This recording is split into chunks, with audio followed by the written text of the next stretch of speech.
That would be you. Thank you, everybody. All right, this meeting's been called to order. So, school board members, as we go down, please stop me if there's anything on the agenda that you'd like to talk about. So we'll start with item 2 will be approval of the agenda. Item 2.1, changes to agenda and approval of agenda. Excuse me. Section 3 will be 3.1, recognition of Dr. Samantha Dawson on the occasion of her retirement. And then 3.2, Bernadette Sims, President, and Ann Johnston, Representative, on behalf of Okaloosa Public Arts, donation in the amount of $14,000 for distribution among each high school art department. That's always great. It is. I love that. It's so cool. Yep. And I was going to mention Monday night, but I had the numbers pulled just so that we might remember to mention it, that since 2019, and I don't have 20 figures because of COVID, they've donated 10, 20, 36, 38,000, right around Wow. $40,000 That's just in the last fantastic. couple of years. So we'll remember to bring that up to them and thank them for that hard work, generous donations. Yep. All right, and then we have no visitors on the agenda. 5 administrative personnel appointments for the first time in a while. Ooh, that's we will blank. have That's- none. Section 6 is public comment, and this is the 4-minute version of public comment. Section 7 is committee and staff reports. 7.1 is in-county travel paid for the period of July 21st through August 3rd, 2022, and 7.2 is out-of-county travel paid for the period of July 21st through August 3rd, 2022. Section 8 is the consent agenda. 8.1, approval of the consent agenda. 8.2, approval of the minutes of the workshop meeting of August 4th, 2022, minutes of regular meeting of August 8th, 2022. 8.3, appropriation of District 5 school board member capital outlay funds to Edge Elementary School for a replacement of front entrance sign in the amount of $2,569 presented by Dr. Diane Kelly. And 8.4, request to advertise a public hearing for mathematics textbooks, instructional materials adoption. And this is presented by Ryan Gore, Program Director of Curriculum and Instruction. Are these the ones, Sheila, that we had to, first we had to send back, so then we had to get the new? It's kind Yeah. of Okay. Never that easy, right? Yeah, no. So this is our final high school textbook. This is for the old liberal arts course. It's called something else now. Okay. And unfortunately, when the state denied the textbooks, they never adopted a state-adopted textbook for those courses. So currently, our specialists have provided that particular course with our old algebra, geometry, and algebra 2 books, and have given them lesson plans for the first quarter to use those materials. And they have checked with surrounding districts to see what they've done. And so most of our surrounding districts, including St. John's, has adopted one of those books as their own. So that's what this one's for, is to adopt now a book for that course that doesn't have one. Okay, thank you for that. You're welcome. Yeah. Thank you, Ms. Lightbourne. 8.5 will be invoices to be approved for payment. 8.6 is school donations. 8.7 is payroll warrant register and accounts payable warrant register for July 2022 totaling $12,731,440.13, and bank transfers for July 2022 totaling $20,153,140.86. 8.8, price increase for ITB 21-02 custodial chemicals and supply bid. 8.9, tag-on bid purchase over $25,000, all in learning. 8.10, tag-on bid purchase over $25,000, train. 8.11, tag-on bid purchase over $25,000, Musco Sports Lighting LLC. 8.12, tag-on bid purchase over $25,000, Invo Healthcare Associates. 8.13, tag-on bid purchase over $25,000, AVI. 8.14, tag-on bid purchase over $25,000, Emerald Coast Office Products. 8.15, exempted purchase over $25,000, Achieve 3000. 8.16, exempted purchase over $25,000, Follett School Solutions. 8.17, service agreement number 23-51, Logos Communication Therapy Services LLC. 8.18, service agreement number 23-52, Growing Beyond the Books LLC. 8.19, service agreement number 23-53, NEHS Galleries LLC. 8.20, service agreement number 23-55, Ann Lefford. 8.21, service agreement number 23-57, Matt Fossa. 8.22, service agreement number 23-58, Tim Van Dam. 8.23, service agreement number 23-60, Wayne Whitman. 8.24, service agreement number 23-61, Brooke Johnson. 8.25, Resolution 22-10, declaring certain parcels of real estate property of the school district as surplus and authorizing disposal of Parcel A and acquisition of Parcel B. 8.26, sale and disposal of surplus property. 8.27, vehicle maintenance and repair agreement with vehicle lease option between the School Board of Okaloosa County, Florida and Northwest Florida State College. 8.28, memorandum of understanding between Community Development Institute Head Start and the School Board of Okaloosa County, Florida. 8.29, standard contract for full-service schools between the State of Florida Department of Health in Okaloosa and the School Board of Okaloosa County. And may I ask, I think Terry Schroeder, to remind me how we selected these 5 schools? And I did know that answer at one time.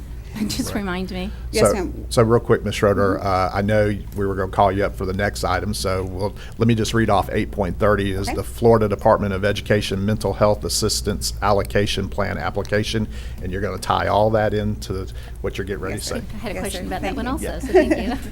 Thank you for that question.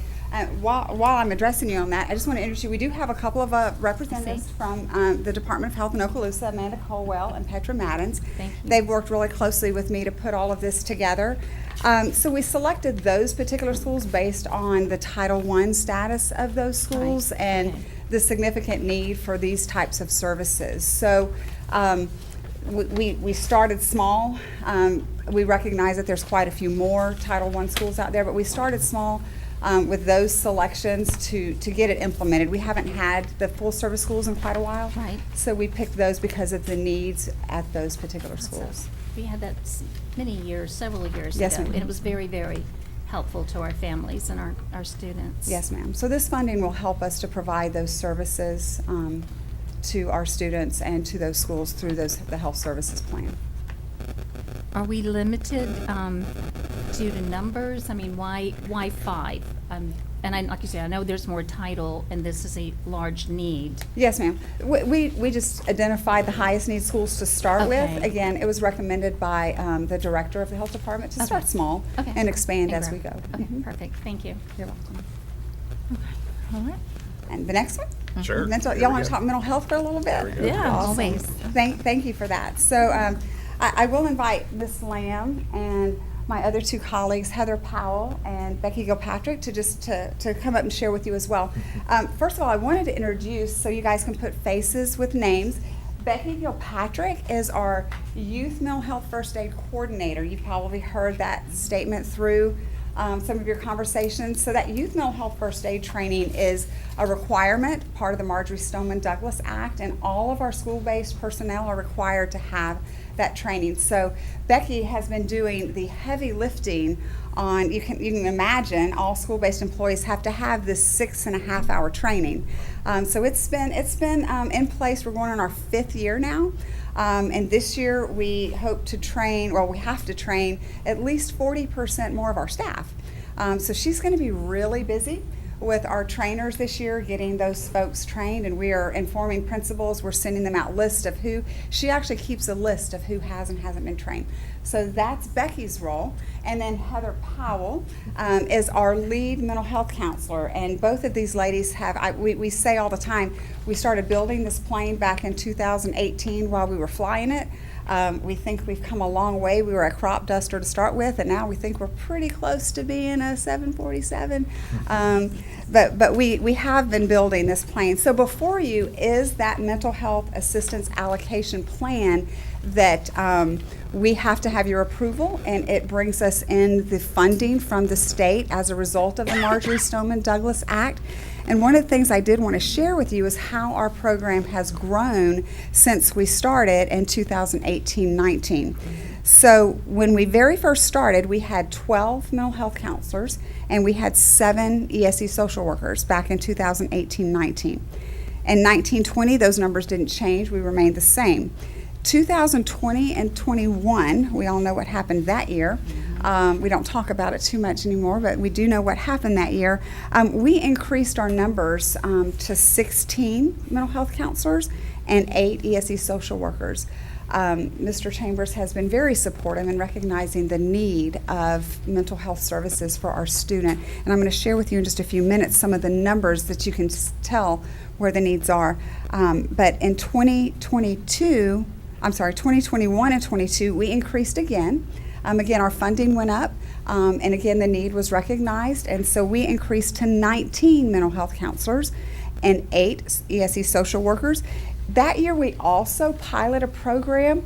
Our ESOL Spanish-speaking numbers started going up pretty significantly at that time, and we started piloting a program where we had one of our mental health counselors who is bilingual, who picked up the Spanish-speaking load. Awesome. So we're pretty thankful for that service, because you do know that those kids come with some significant and special needs, as opposed to some of the other type of needs that we see. And so Cindy Arenas Nieves is our bilingual mental health counselor, and she sees those Spanish-speaking students and provides those mental health services in their native language.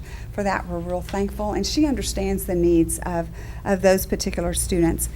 We also, in 2021, piloted a CDAC program. If you'll remember, last year, you guys approved that CDAC contract, and they brought in the RISE program in 3 of our elementary schools. That program focused on social skills, resiliency, building resiliency in our elementary students.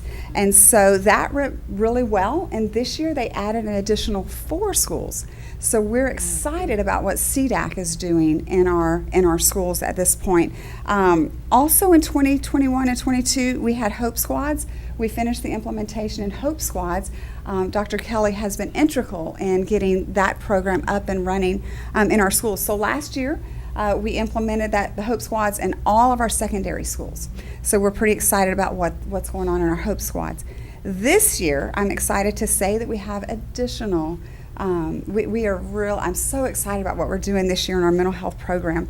We have 21 mental health counselors through the mental health assistance allocation that you're addressing today or on Monday, and also Title IV covers 3 of those. So we're able to add additional staff, and then we have 9 ESE social workers. So we have a total of 30 right now mental health providers out there. I'm so thrilled about that. That doesn't include the additional CDAC. So really we have 37 mental health providers in our district right now that are providing mental health services.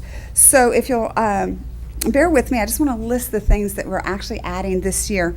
We have the full-time. Last year we piloted part-time the bilingual. This year we have the full-time bilingual mental health counselor.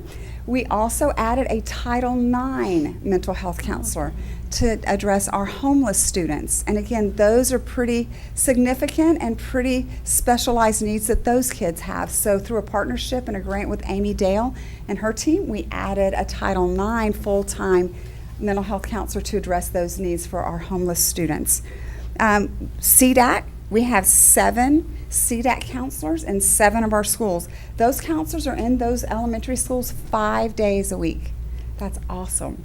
Can you tell me what CDAC again? So CDAC is a mental health. What does that I've asked them what the letters mean, and they've changed over the years. And I'm Oh. sorry, I can't tell you what CDAC means, but I will tell you that CDAC is is a program, Santa Rosa County uses them exclusively for their mental health services. They don't direct hire in Santa Rosa County, so they contract. Well, we are blessed over here, I think. We direct hire our own people, and then CDAC has a grant, and we contract with them through that grant, and they are providing those services. But Ms. Vanchek, the actual program is directed, it's called the RISE program, and it's through the SS GRIN curriculum.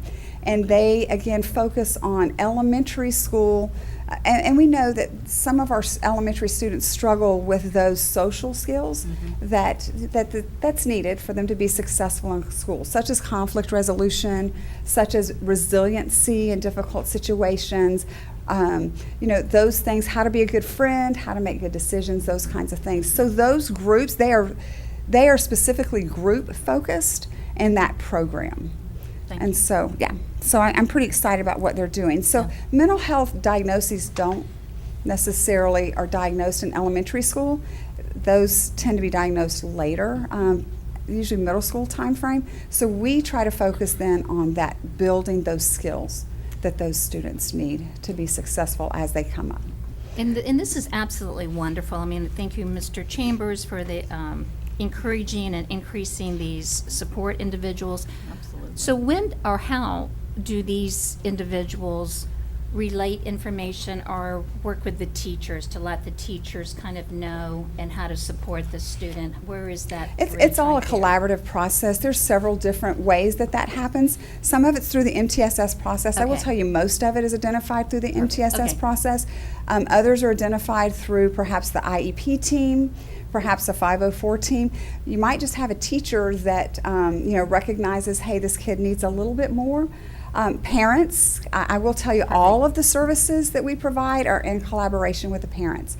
We must have parent consent on all of the services we provide. So all of that is in collaboration. So a parent may come and say, we're struggling with our child, can you help? And so whether they tell the teacher, the guidance counselor, we try to leave the door open so that those services can be identified in many different ways. But I will tell you, probably the biggest part is through that MTSS Okay, process. perfect. Okay. Makes it stronger. I'll share with you the schools right now that CDAC is in. Elliott Point, Shalimar, Longwood, and Wright here in the South End. Again, we tried to target those Title I schools that have those increased needs. In the North End, we have Bob Sykes, Riverside, and Walker.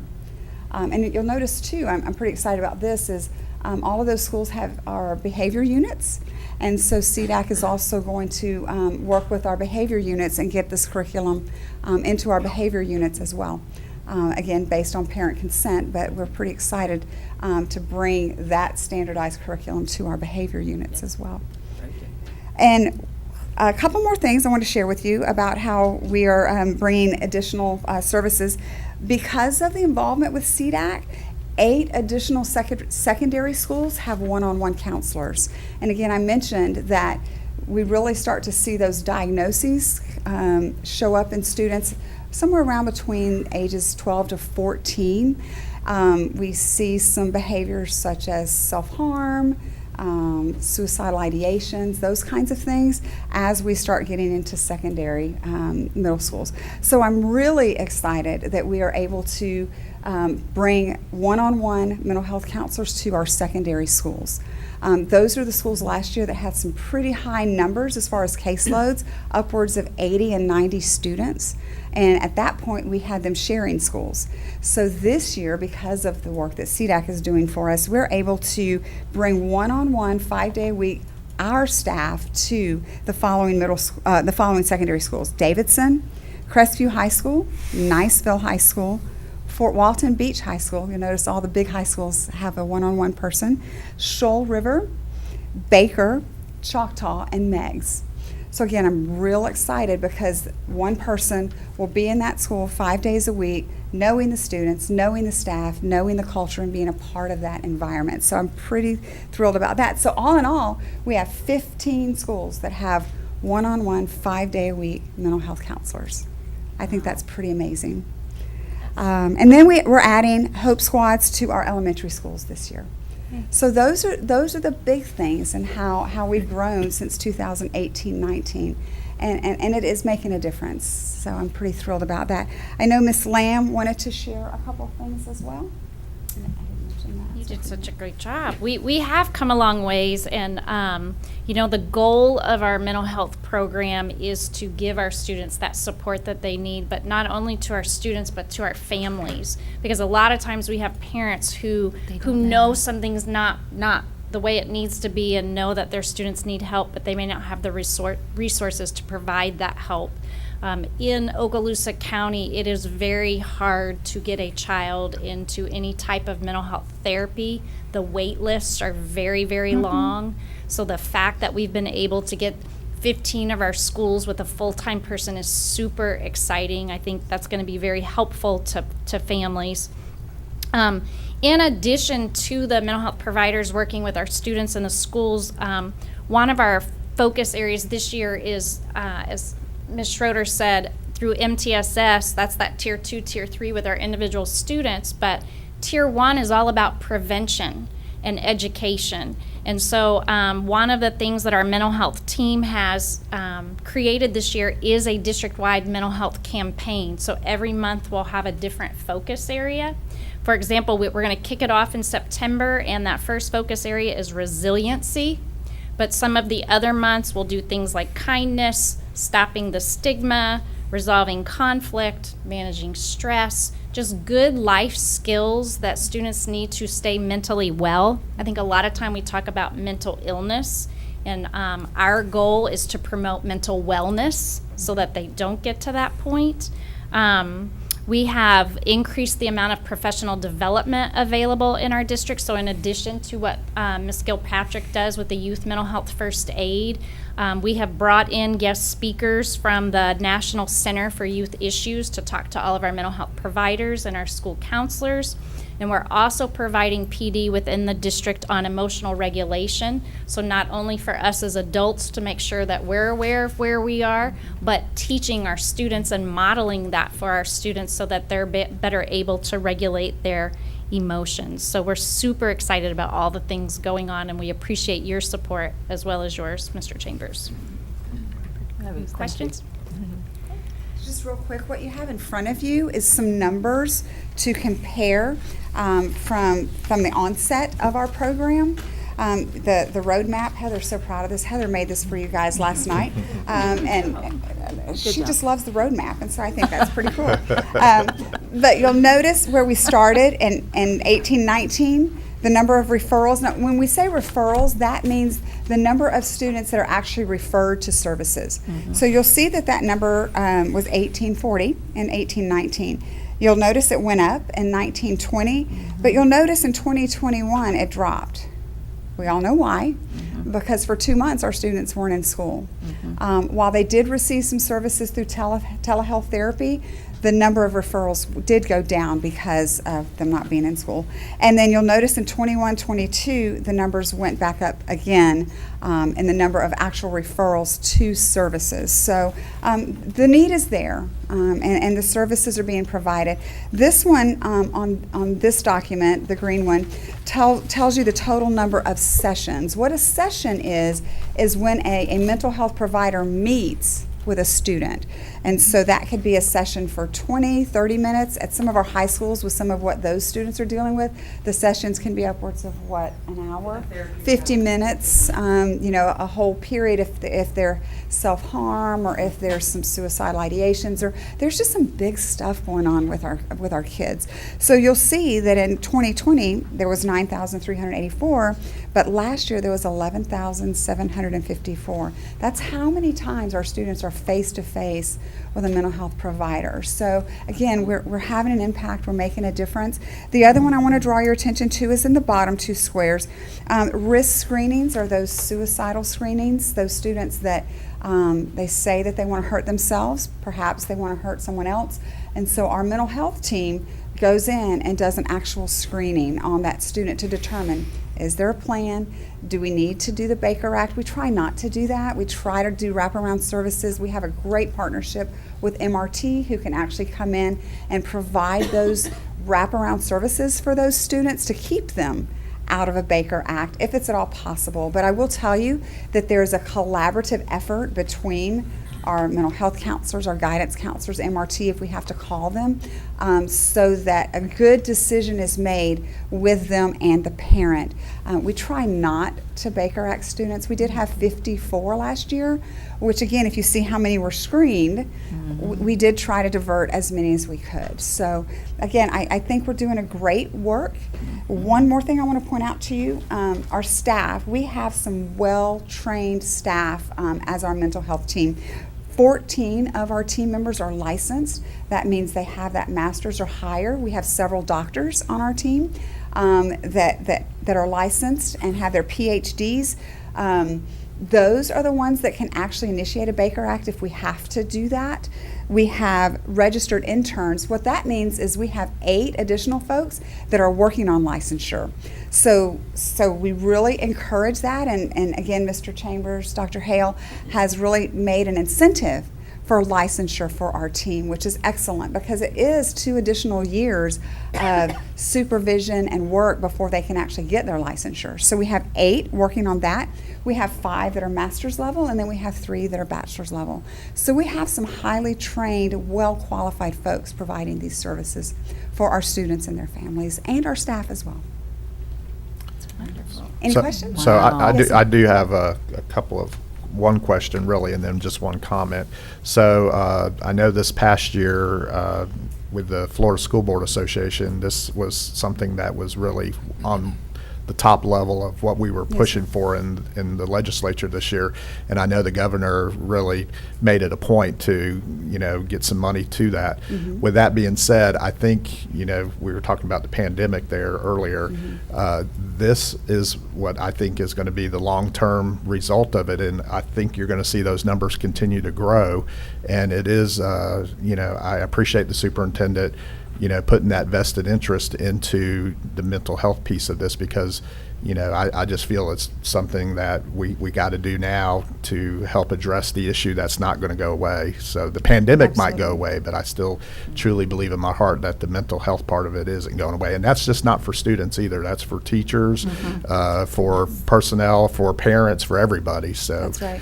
Well, and one of the things I forgot to mention is part of our district-wide campaign, we're going to add some parent education nights this year where we invite our families in to try to educate them, give them strategies, make sure they have resources available. Hillary is currently working on, with our mental health team, to update our website. So we have really expanded the mental health piece to our website. So not only is there educational information, there's going to be links to very valuable resources. So that is due to debut in the coming week or 2, right?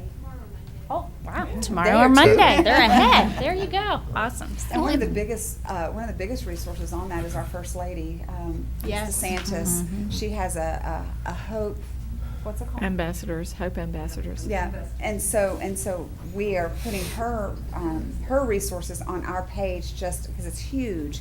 And again, we all know that since she became our First Lady, that has been a huge passion for her, and so it shows.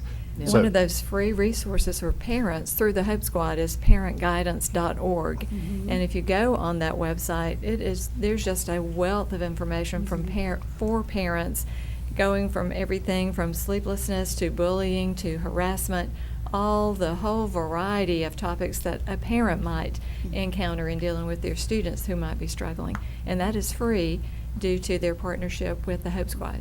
Awesome. We'll make sure that's on there as well. So my question was, and I'll just direct it over to Mr. Chambers because I know how much it means to him. And so what is our end goal with mental health counselors? Are we looking to maybe have them in every school eventually? Is that the goal? Absolutely. So that will be the goal. It's just like we have a guidance counselor in every school, our goal will be to have a mental health counselor / social worker in every school. So we're close to that now. Like we said, 15 schools now have a one-on-one, but now other schools also have more days, where last year we didn't have that ability. So we're really pushing this. You heard Ms. Lamb talk about the mental health campaign. We have staff and there's certain programs that we've done, but we want to step that up and be more vigilant. We want to be more in terms of communication and getting that information not only out to our staff, but to students and parents as well. I very much am excited about the parent nights that are going to be coming. I think we have to do an even better job of communicating with our parents on this topic. So I'm just very appreciative to the team in terms of what you all are doing. This summer, there's been a lot of behind the scenes work that's been occurring with the team. So I just, again, just very appreciative for the sweat equity, so to speak, in terms of what you all have been doing, and those behind and those who weren't here this morning as well. And just talking to a couple of parents in the area where we live, resources are extremely limited. I see everybody's heads going like this. And I love hearing this about our parent nights because they're struggling. They want to help. And it's going to take all of us, the student during the day and also at night, all working together. So that parent piece is so important, and I really appreciate hearing what a strong emphasis we're going to help our parents, because they are struggling, basically not receiving services. And I will take a moment to brag on one of our community partners, Bridgeway. They have gone above and beyond in offering professional development. They brought in the conscious discipline team. That training cost thousands of dollars, and they opened it up to 150 people in Okaloosa, and it didn't cost us a dime. Wow. So that's super exciting. We've actually been able to snatch a couple of their people who have come onto our team full time. Okay. They Go to didn't those hear meetings anything. like this. Share.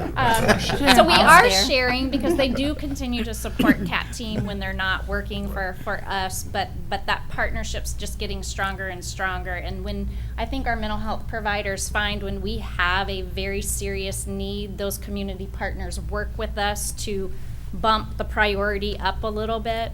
So I think in that way we're lucky, but we certainly need more providers in our area. Well, I just want to thank you all for being so proactive. I really think our district is ahead.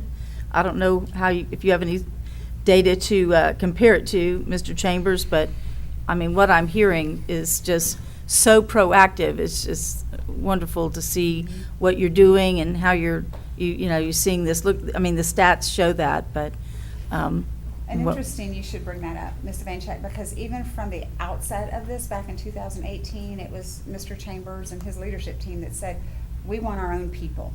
That way we can build the program how we want to build that program. And you're right, I think we're a premier district as far as doing that and bringing in these licensed people to provide those services. And in some areas, and I have been in other districts in the past, that have a whole lot more of these mental health resources in their community. We don't have that much. And so having our own people to be able to provide those services, because in some cases, that's all the student's getting. And so having these Right. licensed providers, whether it's barriers for parents' work, or it's a barrier that they don't have transportation, or we Financially. have a lot of underinsured and uninsured in our community. And so this team meets that need. Right. And so I'm just very proud of them, and I'm very proud of the work that they're doing. And Mr. Chairman, I have just one quick comment. Yes, sir. And then also a question, but I think this might be for Ms. Perry. So, but first of all, it's very clear to us that the governor and the legislature were very serious when they said that this was going to be a focus, because this particular allocation was $1.63 million to put this in place. And of course, this came from the Florida legislature to the Florida DOE, and then of course to us. And so, Ms. Perry, the question I have regarding finance would be, could you maybe provide us a little historical background on how much money has been allocated to Okaloosa County School District in this particular program for as long as it has existed? I'd like to kind of have just a total amount of dollars that the governor and the legislature has provided for mental health in our schools. And I think that might be helpful. And you don't have to bring it to the meeting. I'm not going to ask you to do it. If you want to just maybe send it to us, that certainly at least send it to me, because I'd like to have the total number that the governor and the legislature has provided for mental health in our schools. Thank you. All right, thank you. That's all. All right, Thank thank you, you. guys. Thank you. Thank you. Thank you so much. All right, so 8.31 is to request to submit an application for the Targeted Mathematics STEM Grant as part of the American Rescue Plan, ARP, and ESSER 3 Fund. And now we'll move to Section 9, and this is Superintendent's Human Resource Recommendations. 9.1 and 9.2 will be informational only on Monday night. So 9.1 is employees on administrative leave, and 9.2 is deferred retirement option program. 9.3, school staffing restructure, Okaloosa Online. 9.4, proposed fiscal year 2022 through 2023 salary schedules for administrative, managerial, professional, and technical and temporary personnel. 9.5, cleared certification requirements and issuance of contracts for the 2022 through 2023 school year.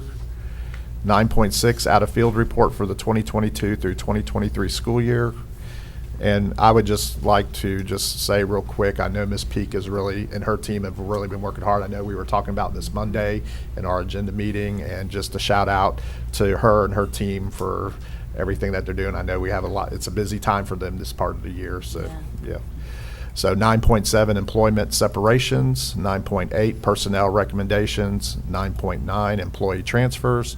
9.10, employee suspension. 9.11, leave without pay. 9.12, reinstatement, reimbursement of sick leave due to line of duty, illness, injury, medical examination. Can I, just while we're on the HR thing, Dr. Hale, are we about balanced out now? We're getting pretty well with our employees as we're moving into the second week or so?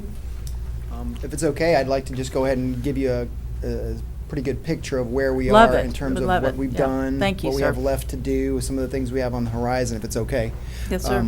So first of all, thanks for the opportunity, and also thanks for acknowledging Ms. Peak and her group over in professional services. One of the things that I was going to let you guys know today is that, you know, we've hired 433 instructional folks this summer to this point.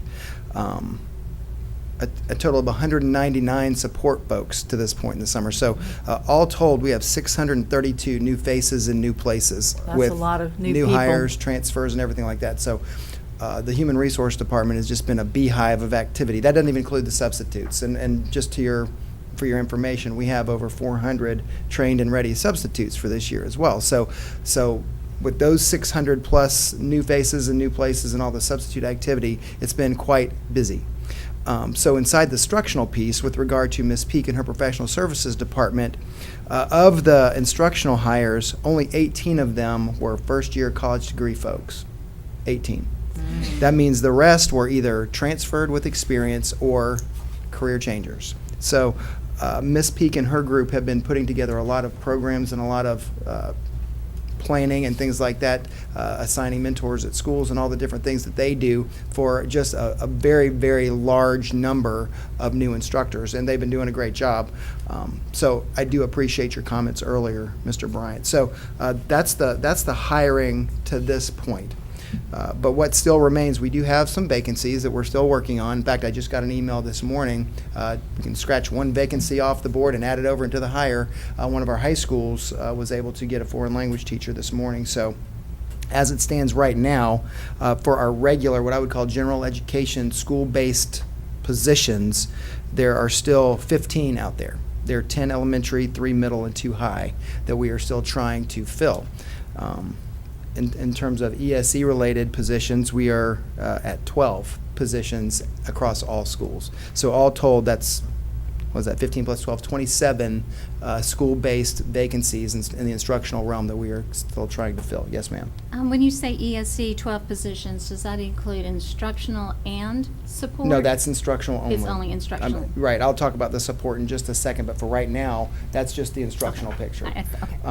And the breakdown for the ESE school-related positions, there's 8 at elementary, 3 at middle, 0 at high, and 1 at our community schools. But, you know, Richburg and Silver Sands, they've gotten their instructional positions down to 1, which is really, That's really, good. they've done a really good job. Fantastic. I would have guessed that the majority of them would have been from Richburg Yeah, and Silver Sands. yeah, Right. that's And amazing. so with Ms. Demers' help, that video that we've done recruiting specifically for that school has paid dividends every time we've sent it. They've done a great job of highlighting the benefits of their school and how they get to impact students, and so that's really been good. And of course, we built some incentives in through the negotiation process with Ms. Jordan and Ms. Appleberg and her crew over there. We were able to get some center school-based incentives built into their pay as well that you guys approved. So that's also to your credit. So that's another thing that has really paid dividends. So I do appreciate that as well. And there are still 11 itinerant positions that are posted today, everything from staffing specialists to OTPTs and the like. So that's where we are in the instructional realm. Now, in terms of support, as I said earlier, we've hired 199, whether either by transfer or new hire this summer. And so there are still some areas of vacancy to note. It's too varied to list every single position because there's so many different job titles in the support realm. But things to note is we're still looking for 28 parapros across the district, and 25 of those are ESE related. So that's the hole that you were looking for, Ms. Gardner, when you asked the question a minute ago. Of all varieties, everything from one-on-ones to EBD one-on-ones and et cetera. So there's the parapro need is continuing, and every time we go to talk about some type of recruitment effort, we're always faithful to highlight that. In fact, Mr. Chambers and I talked to Emerald Coast Weekly yesterday, and we mentioned parapros as a specific need in our community because that's something that people that maybe are looking for a second career or something like that could plug right into very easily and help our schools. So we are constantly highlighting the parapros. We have a need for lunchroom monitors as well. Cleaners and custodians together, there's 24 vacancies. It's mainly the cleaner variety, but those 5 custodial positions that are out there, I think if you talk to those schools, you would find those to be critically important as well. And then, of course, we always need bus drivers and transportation assistants. Those postings are out there as well. And, of course, we have some of our trades we're still looking for: welders, electricians, HVAC folks, and things like that. And with the new sales tax initiative and all the growth and all the construction that we have as a part of that good positive initiative, it does create that need for those additional workers. So we're continuing to seek those out as well. One thing that I would say, if I could just kind of wrap up the hiring picture, is that yesterday the state board did approve several different measures of alternative pathways and incentives for a variety of different categories of folks that may turn into vacancies filled for us. We've spoken before about the pathway for veterans. That was approved yesterday. There was a new announcement from the governor this week about some incentive bonus type things for former first responders. There's some incentives that are going out there from at the state level in terms of retention things for teachers who are seeking to get advanced degrees and things like that. So the governor is very interested in promoting not only from filling in the new end, but recruiting, retaining at the middle as well, and keeping people at the top. So he's really working hard to do all those things, and a lot of those things went through rulemaking yesterday, so I anticipate that our phone will start ringing with some of our local veterans because, as you know, this part of the country being very, very replete with people that have come back after having come through here on active duty because, Okaloosa County is the most beautiful place in the world. So we do anticipate some veterans having some inquiries about that, and we can seek some of that as well. So I have one quick question about the governor's initiative, and how will that help us with career technical teachers, maybe? So it's a really great question. The alternative pathways for certification typically do flow through the non-traditional means, and CTE is certainly one of those things.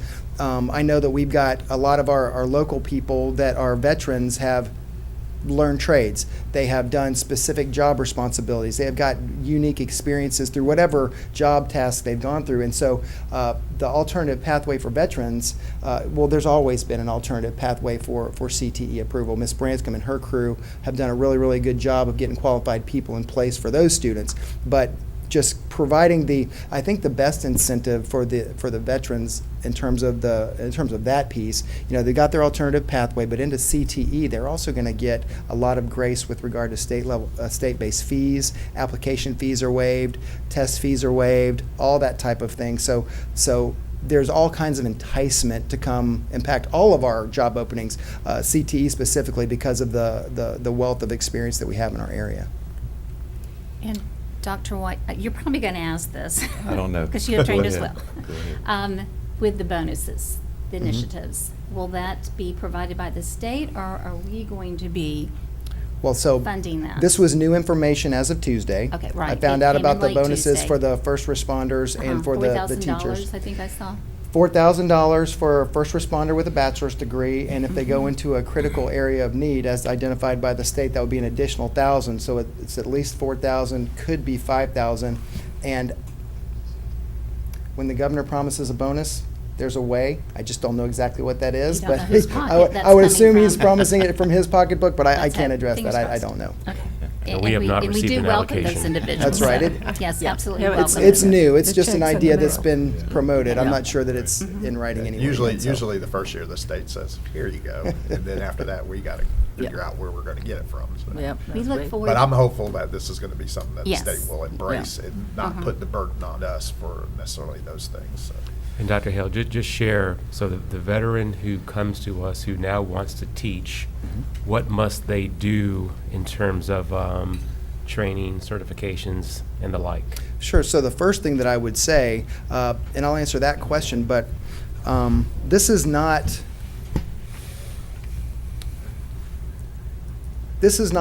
something that is a guarantee for a veteran who applies. Principals always hold the vetting process at their desk.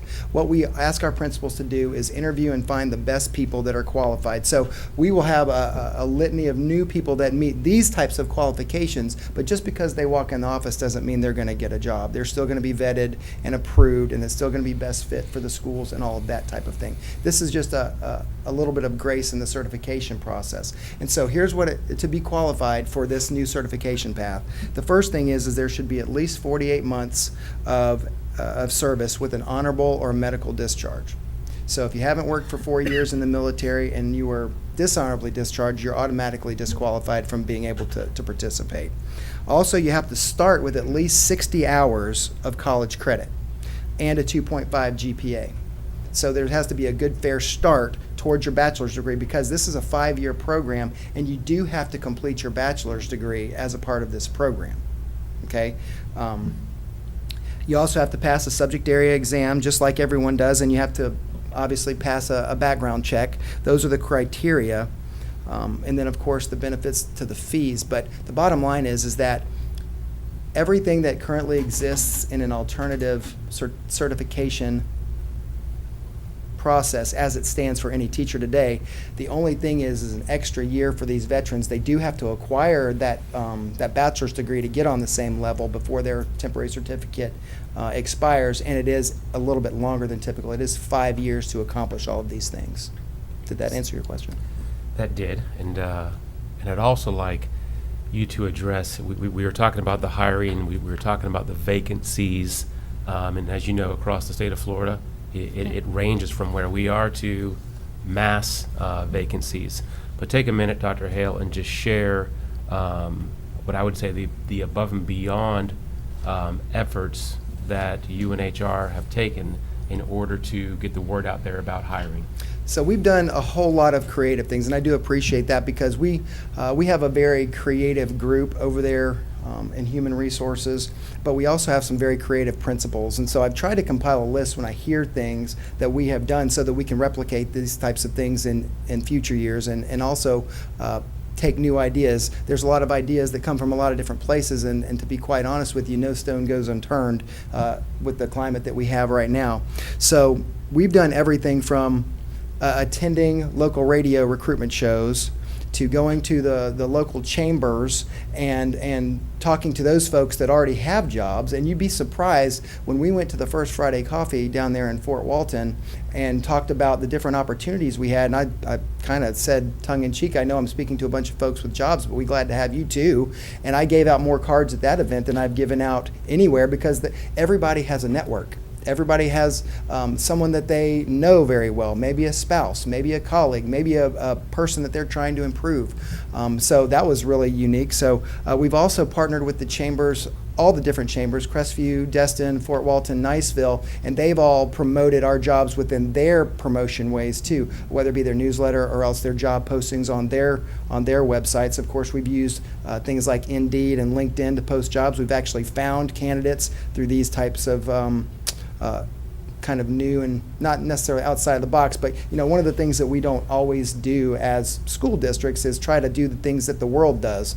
Well, sometimes you got to cross over into that world too and use some of their methods. So we've done some of that as well.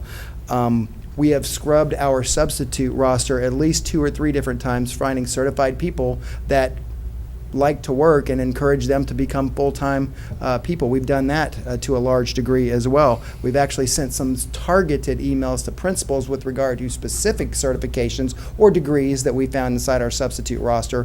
For instance, there is early in the summer, I was talking to you all about one of our primary vacancy areas was secondary math. There was like 6 secondary math folks. Well, we went through the sub-roster and we found 10 to 12 people that had engineering degrees or math degrees or something like that. So we sent those names to our principals who started cold calling, and we found some jobs that way, some fills that way. We've spoken about we've had multiple job fairs. We asked Jared over at Get the Coast to do some promotion with that, and he did a good job with that. Got a lot of phone calls as a result of that.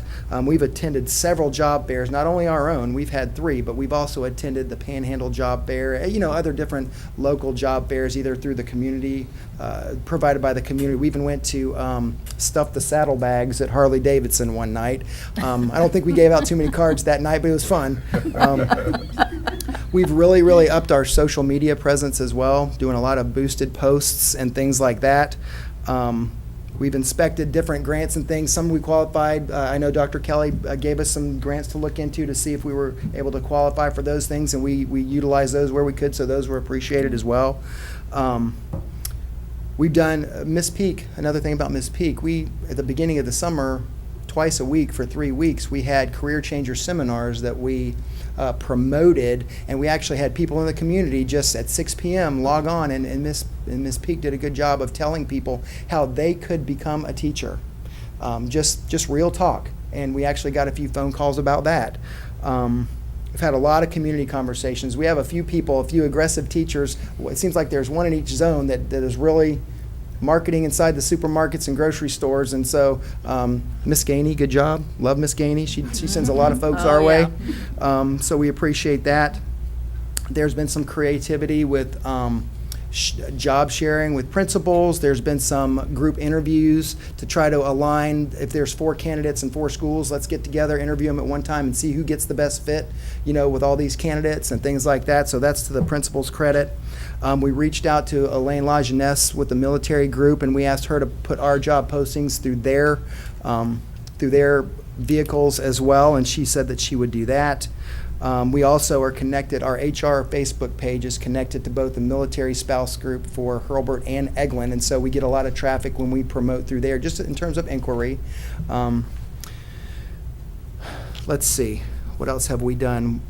We have plans this year. We didn't get it off the ground early enough this year, but next year we're going to engage one of our local realtors to have kind of a Florida Hometown Heroes homebuyer seminar to try to attract people from other areas to come in and match them up with a realtor who can find out their needs, know what the prices are, help them with those first-time home buyer things, or whatever it is they need to do to try to get our local realtors to send people to us, or to at least promote ways to make it easier with the housing market the way it is.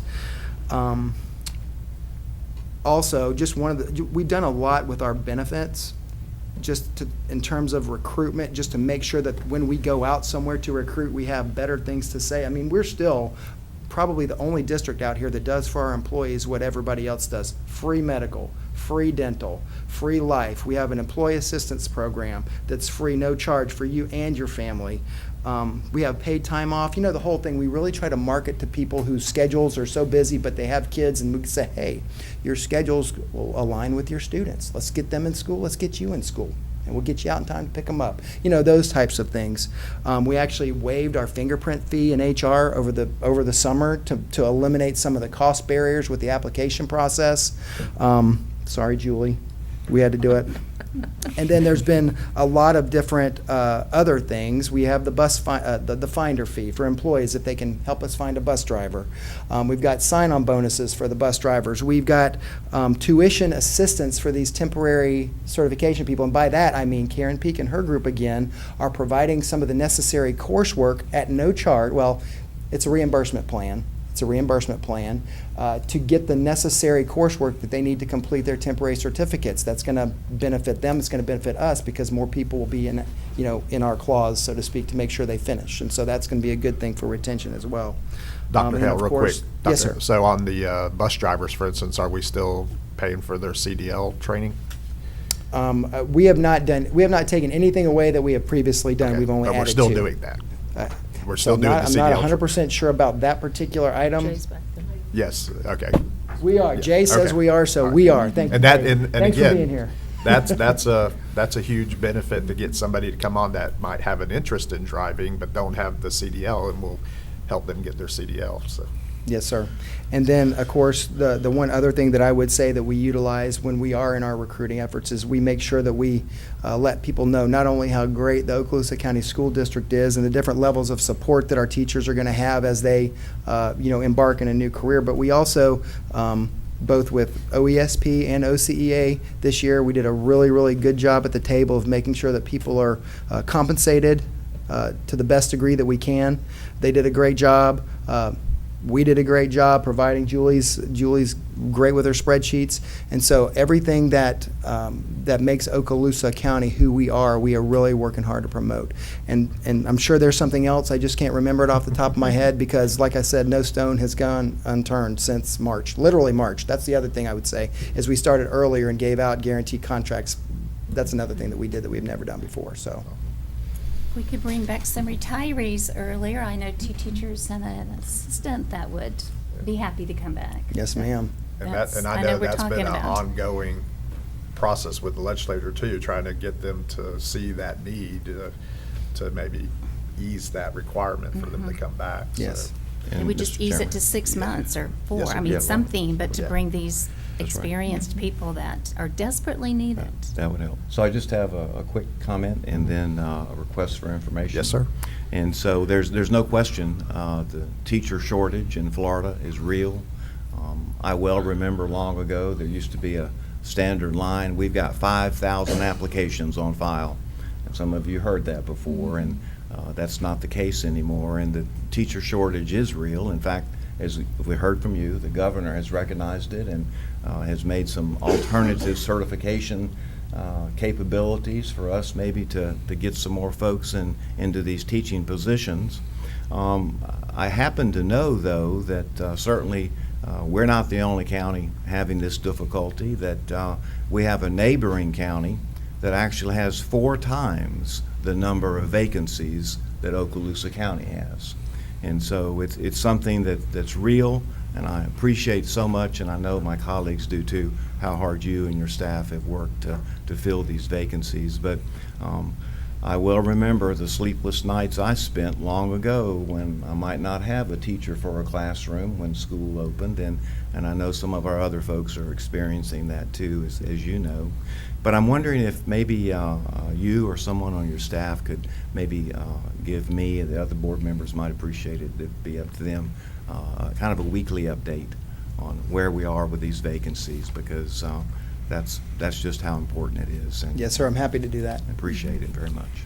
I just have one question, only because it's been asked of me several times. I know the answer, but I'd like you to state it. For someone to have access to our campuses and to actually be in our schools, in our classrooms with our children, what does it take for them to own a badge like you have on and like we all have? Okay, so certainly they have to pass a level 2 background check, which is vetted through the FBI's database. There's actually new legislation that's going to change the clearinghouse. We haven't converted over to that, but starting in January, there's going to be a new clearinghouse that we're going to use that is not only tied into law enforcement, but also mental health resources, hospitals, et cetera. But yes, every single person prior to accessing any of our buildings has to be cleared through a level 2 background check, which means we get feedback on everything that anybody's ever been arrested for, charged with, convicted of, and then there's a statute that demonstrates what the disqualifiers are, which is definite no-goes. But on the ones that have maybe had some type of legal trouble on the front end but aren't necessarily disqualifiers, those are brought to my desk, and I make a considerable thought about that. And so they have to be vetted very, very carefully through that level 2 background screening. Thank you. Yes, I ma'am. appreciate that. And just quickly, I want to recognize, I was talking to some principals, and again, they're looking for some positions, but our teachers, they really are working well with the principals, and some of the teachers have taken on some extra students until they can find the teachers. So I appreciate our teachers that, and it's hard at the beginning of the year when you have, 5 or 6 extra students, but they really have worked as a team, and I do want to recognize those teachers that are assisting in any way they can, helping those principals out until they can find those employees. Well, and I certainly don't want to speak for the superintendent, but I would know that every venue, every opportunity I've heard him speak, and I would echo, we are never more proud of anyone than we could be for our teachers. Oh, absolutely. The efforts that step they up. make for our students, They the efforts they step make up. for their teammates, the Mhm. I scratch your back, you scratch mine, I'll cover you, you cover me, let's make sure we get this done, the extra mile that they go, all those different things that make up the Okaloosa County teaching and support faculty, Mhm. to be honest Oh, yeah, with you. they're stepping in also. It's a very share and share alike team mentality, and if I've heard Mr. Chambers say it once, I've heard it Yes. 1,000 times. He's so proud of all that, so. We all are. We thank them all. Well, I want to thank you for such a comprehensive report. This is very good. And also, thank you for representing us so well yesterday with the governor. If you haven't seen it, you can go on and see Dr. Hale speak yesterday, and it was very impressive. Thank you. Thank you for that. I appreciate that. All right. Okay, thank you. Thank you, Dr. Hale. All right, so now we'll move to section 10, and this is discussion agenda, and as of right now, there's been no items moved from the consent agenda, but that can change all the way up till Monday night. So 11 is construction programs, owners, representatives, business, and Dr. Kelly, I will turn it over to you, ma'am. And thank you. You may remember that I gave the month of August report at our last meeting, Mhm. and so I look forward to bringing you September's after the construction group meets, and I'll bring that to you shortly. All right, thank you, Dr. Kelly. And we do have 2 items we'll be voting on Monday night. 11.2, program number 6, task order number 22, time and materials task order, district-wide ADA sidewalk and parking lot striping. And then item 11.3 is TPN program number 6, task order number 23, pre-GMP for high school auditorium upgrades. And now we'll move down to section 12, information technology seat management contract, and we have no business there. Section 13 is attorney's business. Mr. McInnes? Yes, Mr. Chairman, one item this morning, I need to ask the board to schedule a special meeting to have an attorney-client session regarding pending litigation. We have a case pending in the Circuit Court of Okaloosa County. It's case number 2019 CA 003198C. And we've asked the chairman if that can be tentatively scheduled for September 8th prior to your next workshop at 8:30. Okay, and I believe Ms. Crawford has sent that to everybody. Please respond back if that's acceptable by everybody, then we'll move forward on that day. That's all I have, Mhm. Mr. Chairman. All right. So now we'll move to superintendent's business, 14.1, out-of-state student trip request. And then, Mr. Chambers, I'll turn it over to you, sir. Thank you, Mr. Bryant, Board. I want to start off by saying couldn't be more proud than the start of the school year.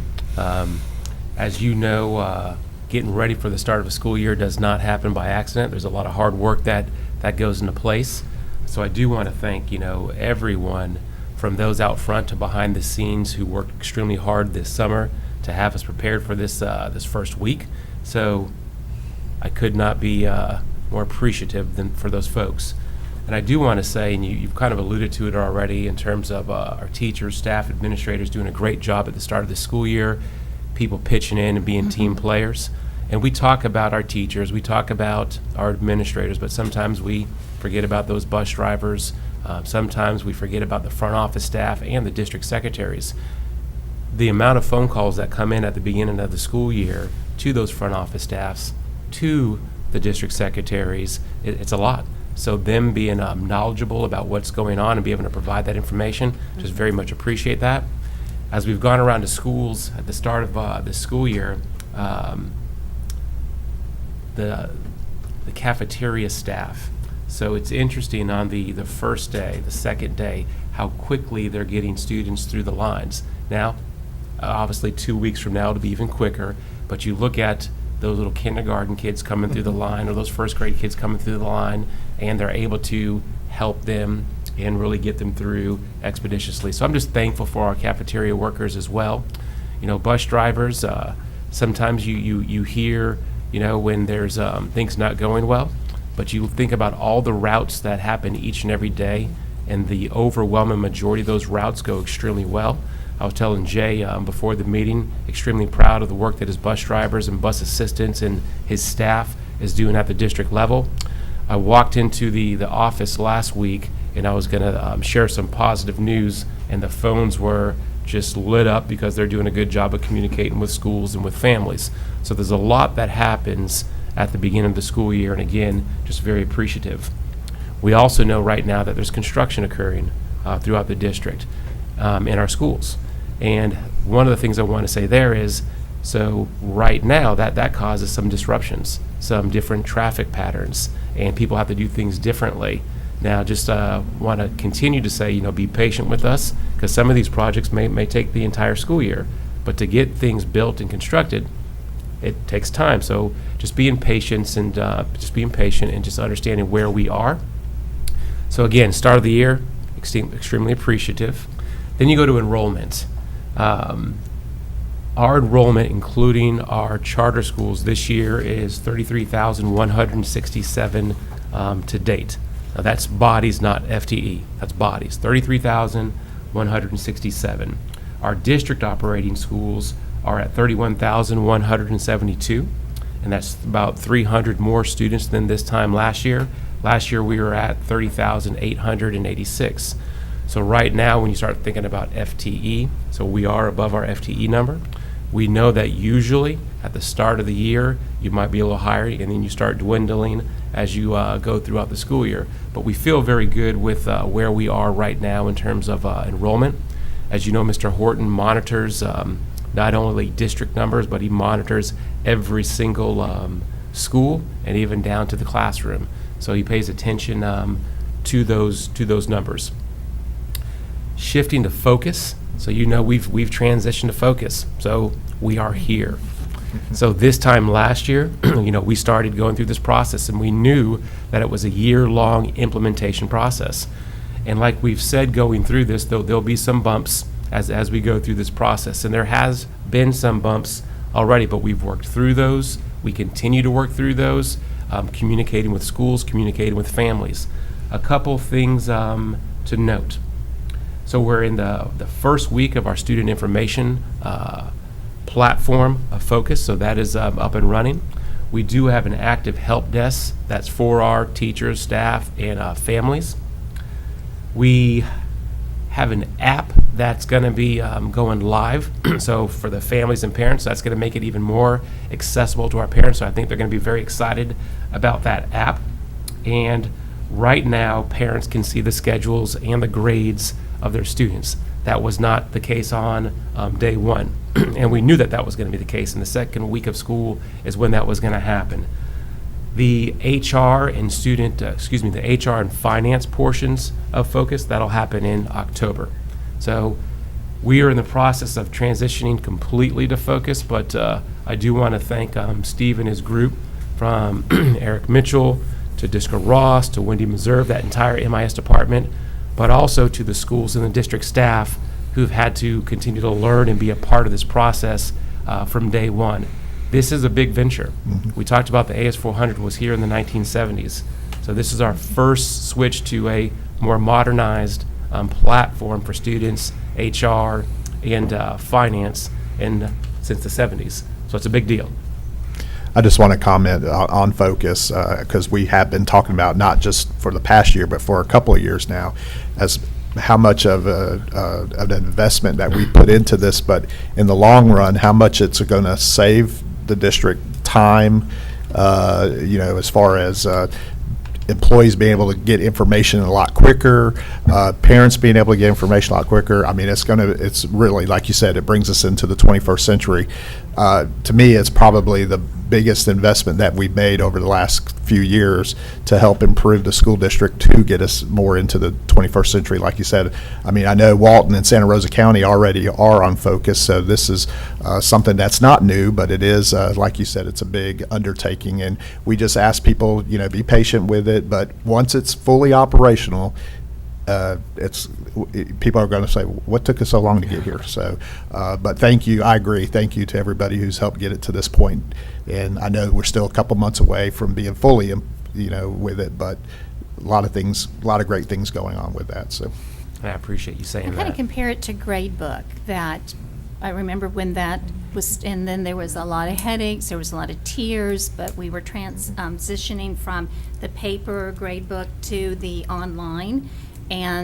But now, we could never go back to anything any different. So it will get better, and it will be something that you will not be able to live without, just as gradebook is at this time. But there were a lot of headaches with gradebook when we first transitioned. It was not fun at first, but it is sliced bread now. All right, I want to shift to something exciting that actually just happened yesterday. The board already knows that we had the Okaloosa County School District Health Academy of Northwest Florida, and that's where we have, in essence, a nursing program over on the campus of the hospital over in Fort Walton Beach. And we know that that's going to be a collaborative process where OTC is a part of that process. We have Florida State is a part of that process as well. But our students will be in a nursing program at 2 different times of the day. They're going to have the ability to go over to the hospital and actually get some clinical hours and clinical experience, so to speak. So we're very excited about that. We have a Triumph grant that we put forward, and yesterday we were approved for that Triumph grant. Specifically, $1.29 million that's going to go towards this program. So we have Ms. Branscombe, who's really been working hard. We know that the nursing program, not only in Florida but across the nation, is a shortage as well. So this helps us put our students in a place where now there's a pipeline where they can get this experience at the high school. They can go to OTC at the secondary level, the college level, so to speak, as well as Northwest Florida State and some others, and then transition straight into our workforce. The hospital over in Fort Walton, they're looking forward to the opportunity to hire these folks when they finish these programs. So this is another example of creating a career and technical education program that translates a pipeline straight to our local economy and to our local workforce. So it's another thing I think that we can be proud of what's happening in our school district. And I have one more update, and I'm going to ask Ms. Lightborn to come up and just talk about a couple things from the new progress monitoring assessment that has started. It started to some of our plan of care efforts. Our board has asked about the tutoring efforts that we're continuing to do, and then as well as a quick instructional materials update.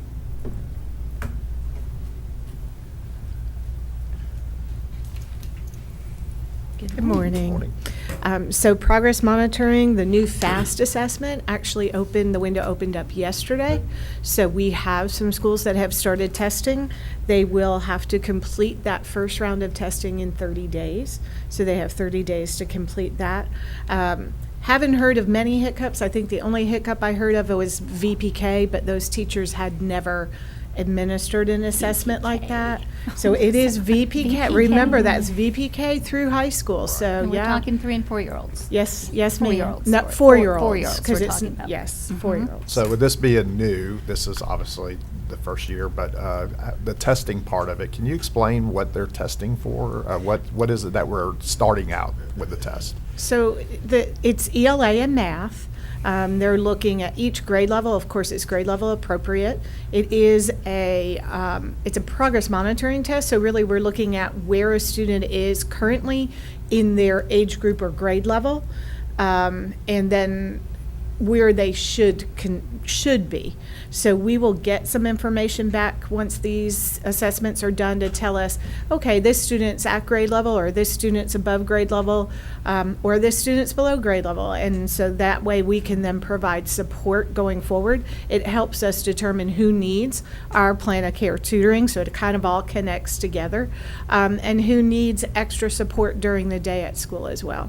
So the benefit of doing this assessment now is exactly that. We're catching it now instead of later in the year. Correct.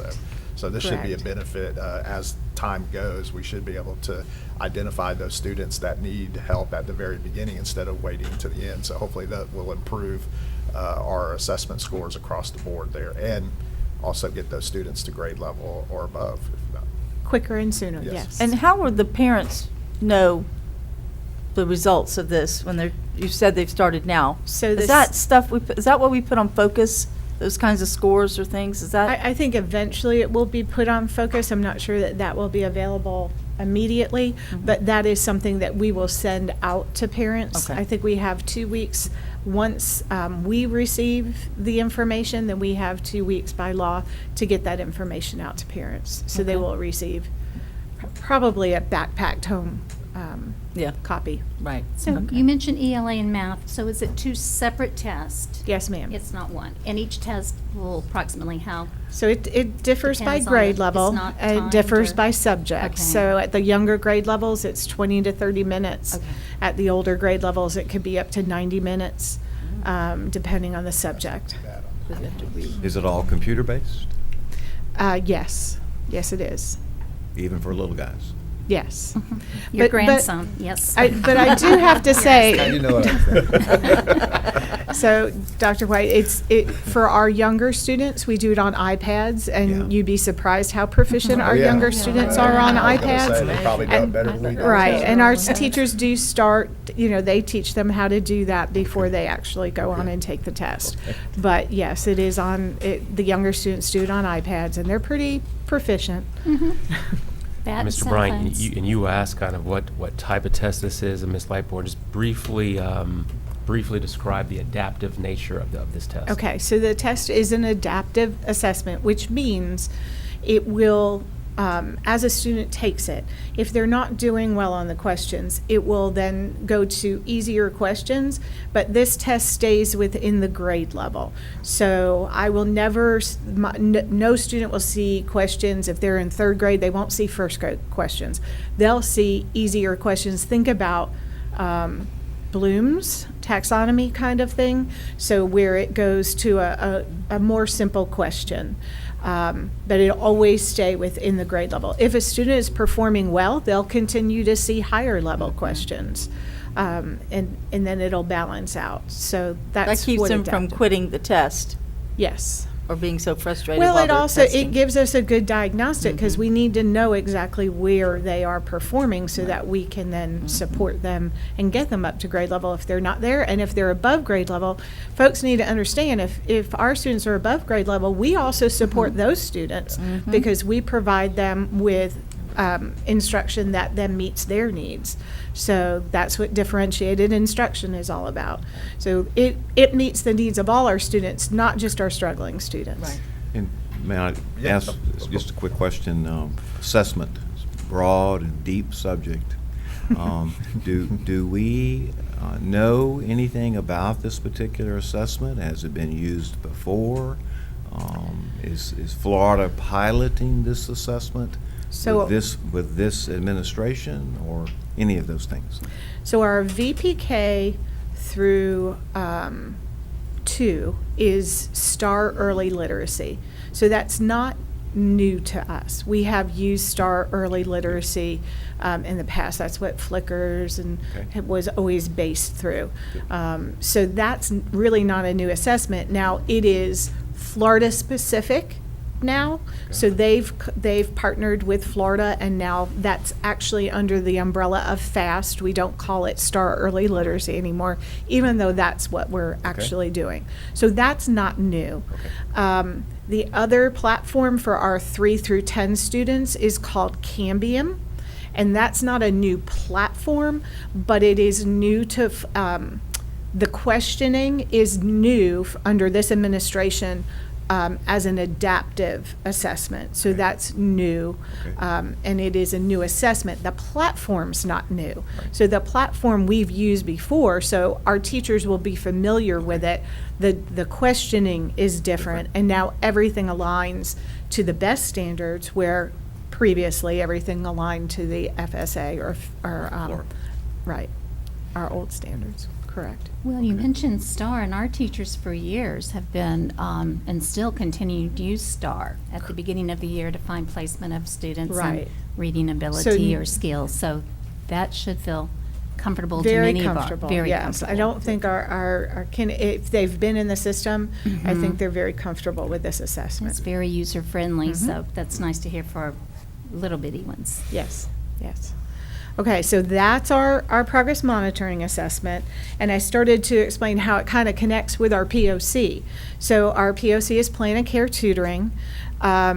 Because of many of the grants that we've received, we've been able to open that up to during the day, and then the creativeness of our principals, if they can go before school, after school, and so on. During the day, I wanted to talk a little bit about, because that's unique.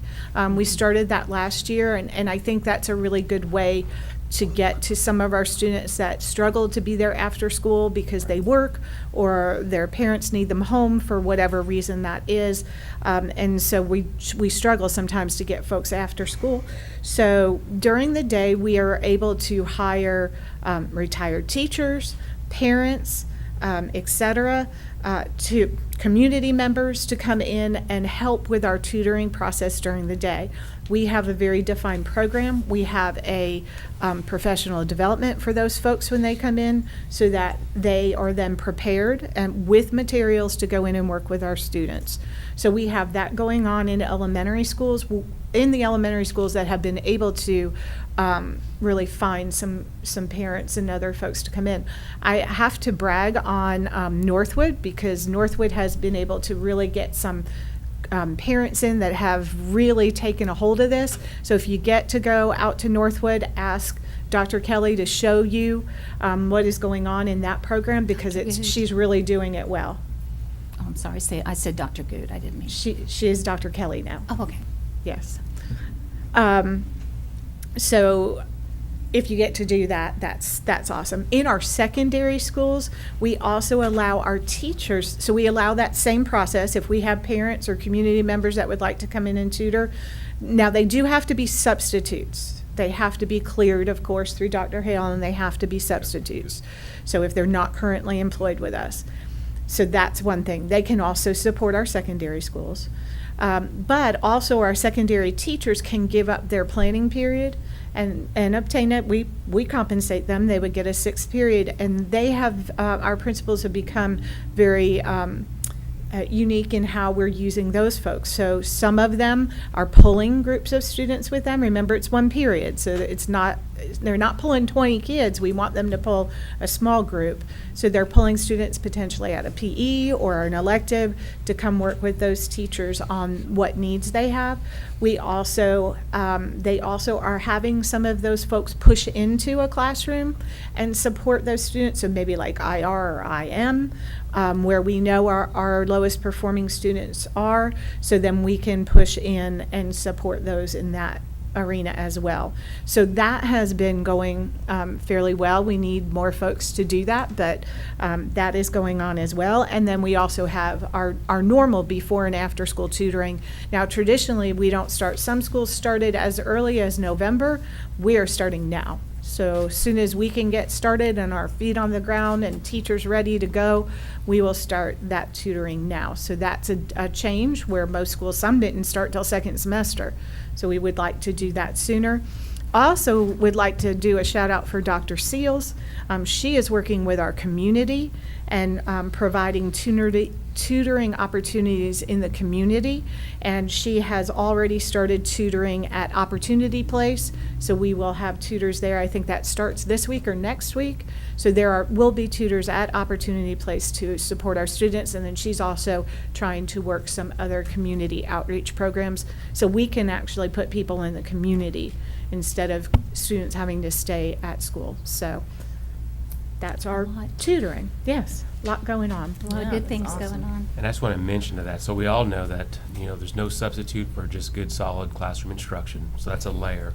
We have our remediation that occurs at our schools, whether it's a title school or not. That's another layer. We have teachers who themselves tutor. That's a layer. So this plan of care piece that we have is, again, an additional layer, and now bringing it to the during the school day, which we haven't historically done, is another layer. So I just appreciate Ms. Lightbourne and her group really putting every effort out there to continue to get stronger as a school district for our students. Thank you. You're That's welcome. Great. And I'd like to just update you on instructional materials real Yeah. quick. So we are still in the process of receiving our textbooks. So some of the elementaries have received their math textbooks, others have not, so those are all in process. Secondary books, very spotty as far as getting those hard copy books in. All of our courses, we are working towards availability electronically. I have a few glitches at the upper level math courses, and so those are being worked on right now to try and get those folks in. As I said, we have materials out. Our specialists have put materials out and planning sheets and provided other materials for our teachers to start the year with. Not only remember our ordering was delayed because of DOE's action on the math textbooks, as well as now we're hearing there's a paper shortage because of the fire. I guess our paper comes from California, and the fires in California have affected our paper, and so there's a paper shortage. So that has been part of the issue in getting, I guess, the text printed, and then they have to go from the companies to the textbook depository, and then they have to be trucked out from there. So we are on top of that. We have the ability, we have given out the codes to the teachers so they can actually go in and find out when are our books coming. We have heard some may be delayed up till October, but again, our teachers have access to all of those same materials, but online. So if there is a need for printing or anything like that, as soon as we know, we will make sure that we cover that for our folks. Okay? Well, I'm glad you explained that. So parents that are watching or listening right now, their students, even though they might not have a textbook in hand, they are still being taught the curriculum that's coming out of Absolutely. that. So Absolutely. Are student textbooks online also? Yes, So that's, parents will be able everything to- is yes, online. So parents will be able to, students will Mhm. be able to go online. Yes. And so Mhm. textbooks are Through available. ClassLink. Yes. Those should already be connected to them through Mhm. ClassLink. Yes, ma'am. And if you remember, the second semester last school year, we talked about what the delay was going to likely, what would be the likely impact. So we're feeling that now. And I just want to be very clear to the school board. So this delay is not due to a delay at the school level or the district level in terms of getting the information out and ordering. This is just strictly now, it's circumstances, even some of it based on what Ms. Lightbourne has talked about, even some of the fires out on the West Coast. But very much understand teacher frustration of this. You want to have your textbook not only on day one, you want to have it before school starts. So just appreciate our teachers and staff really just working through this process. But we'll get the books as soon as we can. Well, it's interesting you were talking about the fires in California. Just this morning on Good Morning America, they were talking about the paper shortage. And they said also, due to COVID, a lot of the plants were closed down. And so now they're back open and they're trying to catch up. And then that's creating a big paper shortage. So Yes, between the ma'am. fires and COVID, still we're dealing with the effects of COVID. Yes. But we have them online. Everything's online. Yes, and I will be honest, there have been, little issues, there's glitches, of course. Sure. Beginning When of we the go year. online, our upper level math courses, we're still working through to get those folks on because there's a glitch between us and the company, so we have to work together. Our tech people and their tech people put their minds together and fix those inroads. But we, for the most part, our teachers should be able to get to all of their materials, and our students should be able to get to their textbooks. well, we could also say that DOE had some issues with some of the curriculum, so that kind of put us behind also. Oh, that's what started us behind. Well, that's what I'm saying. That- Absolutely, that's- yes. You're mentioning everything else, but Yes. that was the big one right Yes, there. yes, sir. There you go. Yep. Thank you, Ms. Lightbourne. Mr. Chambers? All right, and that's all we have for today. There's no more? All right. Well, we always appreciate your insight and all the reports that you give us. Thank you, sir, and thank you to all the staff that presented today. So that brings us down to board members' announcements and requests for information, and I'm going to start with the Honorable Dr. Diane Kelly. Oh, thank you so much. I just have a few. First of all, I did want to congratulate all of our administrators for getting things off to such a smooth start. And with that, just say kudos. to our more experienced administrators who, even outside the realm of a prescribed program, offer their mentorship and help to our new administrators. I just think that's what we're all about, and it goes back to Team Okaloosa. And then I heard that our superintendent took a bus ride, and I thought that was just precious. I can't think of any better word than that, although that's probably not the best academic word, but everybody truly enjoyed that, and I bet you're getting more invitations to ride more buses. I have. I bet you have. And then just lastly, I wanted to say happy birthday to our chair, Mr. Bryant. Thank you. That's all I have. Thank you, Dr. Keller. Thank you. And Dr. White? Thank you, Chairman. And I'll just tease the superintendent a little bit. I tried to get him to drive a bus when he was coaching, but he never would do that. But No, sir. but anyway, very happy to attend Shalimar Elementary's opening day in the morning, and as you said, Dr. Kelly, it was well organized and just went great during the course of the day while we were there. And then the final announcement would be that everyone is welcome to come out to the biggest local high school pep rally Saturday, August the 20th for Hype on the Harbor at Harbor Walk Village at 5:00 p.m. on Saturday. I'm sure I'll see some of y'all there. But thank you, Mr. Chairman. Thank you, Dr. White. And Ms. Evanchik? Yes. Well, I found it very interesting that we had the Florida Teacher of the Year in our district this week. Melissa Matz, who's at Lakeside Middle School and a 7th grade math teacher from Clay County, which is just south of Duval. I actually lived in Clay County for a while myself. Anyway, she was visiting our district teacher of the year, Miss Brittany Tate over at Pryor, who is fantastic, and took Miss Matz around to a variety of things over at Pryor, and on our website you can see some pictures of that. And she was very impressed with different things here. So I think that's great that she would come to our area. And of course, again, Miss Tate is a wonderful representation of all the fantastic teachers that we have. So just wanted to point that out, go and check that out and see what Miss Matz did while she was in the area. That's it. Thank you. And Ms. Carter? And I also, with Dr. White there, Hype on the Harbor, in Destin, the Harbor Walk. It does start, this coming Saturday, starts at 5 a.m. And just for you Viking fans and all fans, that Fort Walton Beach High School will kick off their pep I rally. won't see y'all at 5 a.m. PM, I'm sorry, did I say? I'm excited, I'm ready to go now. You'll be on the pep rally by yourself, I will be there, I will get a parking place, that's for sure. I'm worried about parking here. Yeah, that's But no, okay, it starts at 5 p.m. and the Vikings kick off their pep rally at 5:05 p.m. But also they were advertising that some of the restaurants will be doing tailgate type foods. So Saturday seems to be fun for our community to come together and to do that.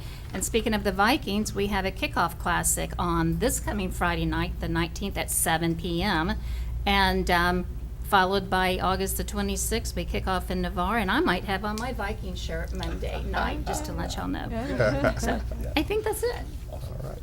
And I'll just finish off by reaching out to the superintendent there, also saying that in my visits to the schools that I visited on the first day of school, just how awesome everything was. I mean, it was definitely a different field than the past 2 years for sure. I would just like to commend all of our school teams, our support teams, transportation, everybody, but most of all, our parents and our guardians, because, you know, Monday or Wednesday afternoon, I did my traditional stand with Walker for their car rider pickup line, and everybody was just so wonderful. Parents, everybody was just so wonderful in how they handled the first day of school. And we asked for grace and compassion, and you know, I think our schools received that, and they're still receiving that. So thank you to everybody out there for showing grace and compassion to all of our school teams on this first week of school. A lot's happened over the last couple of years, but we're back to normal. But I wanted you to